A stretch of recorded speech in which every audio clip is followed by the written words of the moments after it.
ઘરે જ્યારે કંઈક ઝટપટ, ચીઝી અને ટિફિન માટે પરફેક્ટ નાસ્તો બનાવવાનો હોય તો આ રેસીપી તમારા માટે એકદમ પરફેક્ટ છે। તો આજે આપણે બનાવવાના છીએ સોફ્ટ અને હળવા ક્રિસ્પી કોર્ન કેપ્સિકમ ફ્રેન્કી, જે સ્વાદમાં એકદમ ટેસ્ટી, સોફ્ટ અને થોડું ક્રિસ્પી, જે બાળકોથી લઈને મોટા સુધી બધાને ખૂબ જ ભાવશે। નમસ્તે મિત્રો, આપ સૌનું સ્વાગત છે જેસ્ટી રેસિપીઝમાં। તો શરૂ કરીએ આજની આ ખાસ રેસીપી। તો સૌ પ્રથમ ફ્રેન્કી માટે નો લોટ તૈયાર કરી લઈએ। તેના માટે 1 કપ મેંદો લેશું, તેમાં સ્વાદ મુજબ મીઠું ઉમેરીશું અને 1 ચમચી તેલ ઉમેરી સરસ રીતે મિક્સ કરી લેશું।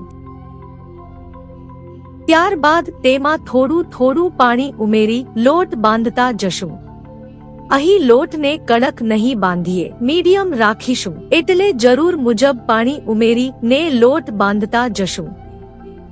તો લોટ બંધાઈ ગયો છે, તો ઉપરથી થોડું તેલ ઉમેરી લોટને ફરી એકવાર મસળી લેશું।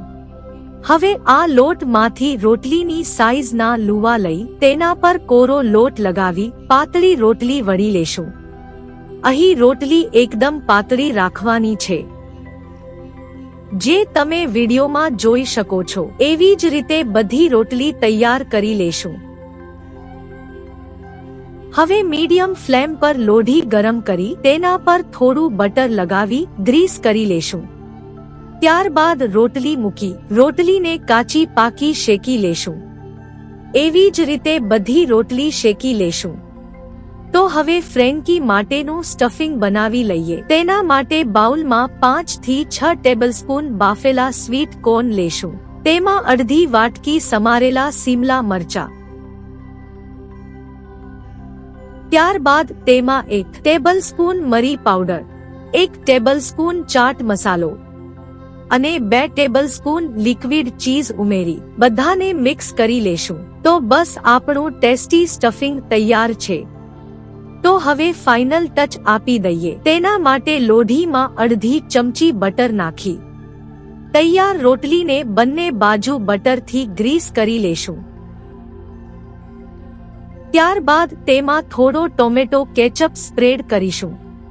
વચ્ચે સ્ટફિંગ મૂકી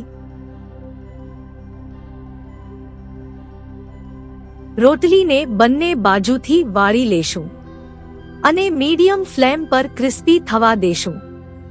જ્યારે બંને બાજુ સરસ રીતે ક્રિસ્પી થઈ જાય ત્યારે પ્લેટમાં નીકાળી લેશું।